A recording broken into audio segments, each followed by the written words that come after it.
The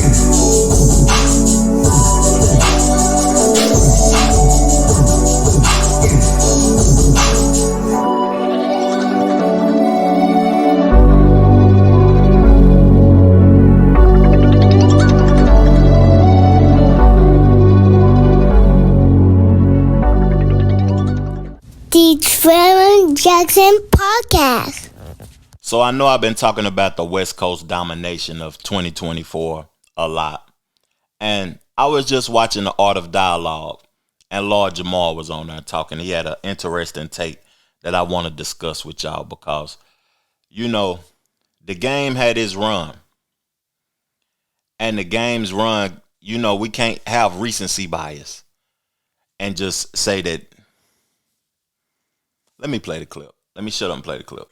So somebody sends a super chat and they ask me, who do you think, I think they said, who do you think has done more for LA? The Game or Kendrick? And they said, and who do you like better? Now they're asking me this question. The topic had nothing to do with this where we was on there. He just asked me this out of the blue. So off the cuff, I'm thinking, who's done more for LA? I don't know. I'm just going through my Rolodex. I'm thinking, well, Game's been around a little longer, right?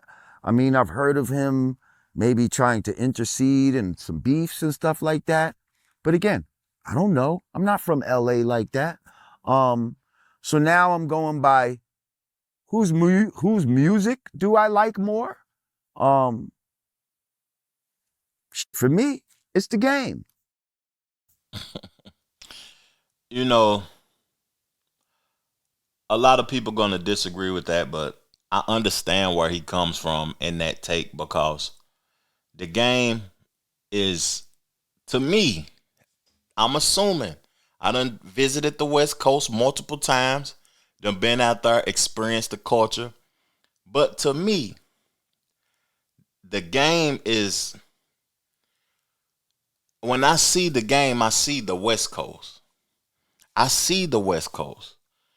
And when I think about his flow, the way he presents it, and the way the East Coast can relate to The Game.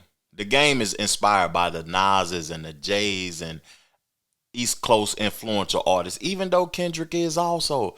It's just that we can't just say The Game didn't contribute to the culture in the same levels that, you know what I'm saying, Kendrick Lamar did. Now, when I think about this, I think about both of them been in beef, right?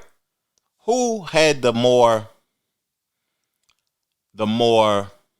dangerous, the more aggressive opponent? Drake or G-Unit? You know, The Game, he didn't fall off when he went up against 50 and G-Unit. He didn't fall off. He held his own. He had the G-Unite campaign. He held his own. He was dropping bars. He did his thing. I can't say he won or lost, but, you know, he held his own. Drake, I don't think Drake can compare to 50 Cent when it comes to beef. And I just heard 50 Cent on an interview with Big Boy out in the West Coast talking about this. He was talking about the Drake lawsuit and everything, and it was like he had a good take that I want y'all to hear this though. They're guilty of what he said they did. Like where I'm at Interscope, they are G-Unit and G-Unite at the same time. Right, gotcha. Wow. On the same system, big. The same person delivering the record telling you to play 50 Cent is delivering the record saying play Game. Hmm.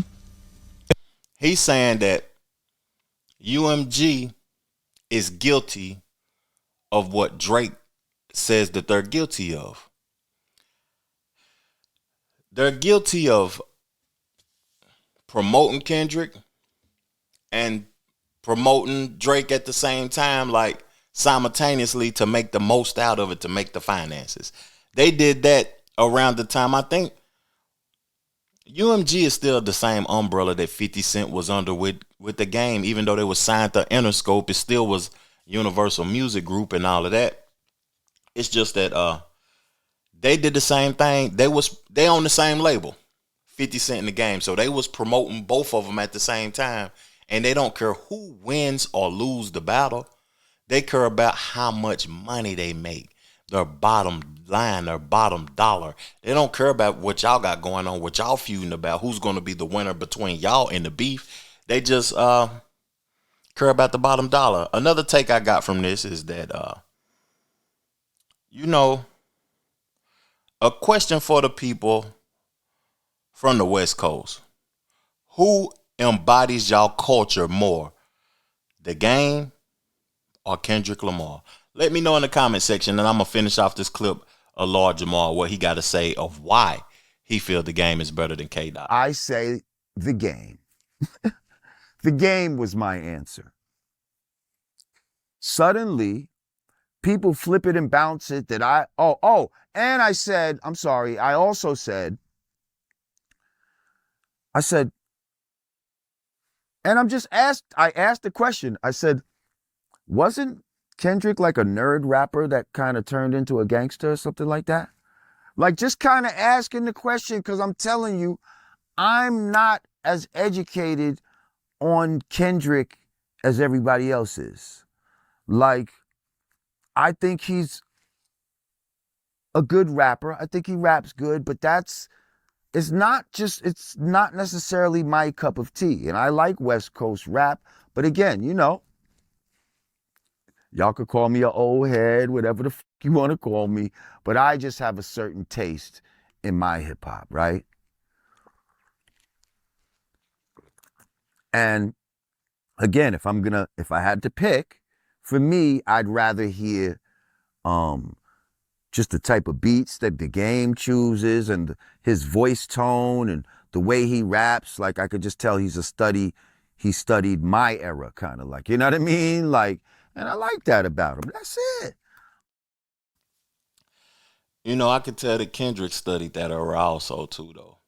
And it's, ever since the beef died down or whatever, people are starting to, you know what I mean? They starting to not view K-Dot as high as, you know what I'm saying, as one of the greats in all of this. It's starting to die down a little bit, the hype. Even though GNX was a phenomenal album, even though he's about to be performing at the Super Bowl, the Game had a lot of people disgruntled, but he won a lot of beefs. He smoked Meek Mill in a beef one time on Beef Records, and he makes great music. I like the album he did with Big Hit last year. It didn't get no praise or whatever. You know what I'm saying? People wasn't talking about it. It didn't have no hype around it, but I think the Game is a phenomenal rapper also. I really can't choose. It's just, I got the question for the West Coast.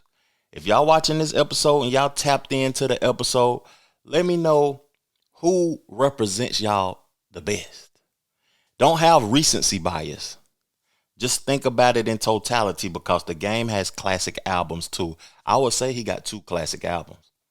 2 classics. I would say Kendrick got 2 classic albums. I ain't gonna say he got 3. Kendrick got 2 classic albums.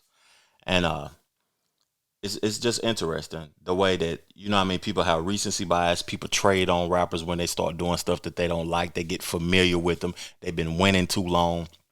The Game held y'all down for a long time over there, man. When Snoop Dogg and Tupac died and all of that type of stuff, the Game was holding it down until, to me, Nipsey, Ty Dolla $ign, and Dom Kennedy came around 2000. Well, when the world knew about him was around 2013, 14, 15, one of those years. 2014, I would say. And the Game was holding y'all down prior to that. But get in the comment section, help me out, man. I appreciate y'all tuning in to my show. Peace, love, plenty, abundance. Make sure you go get you some money, and I'm gone. Chip!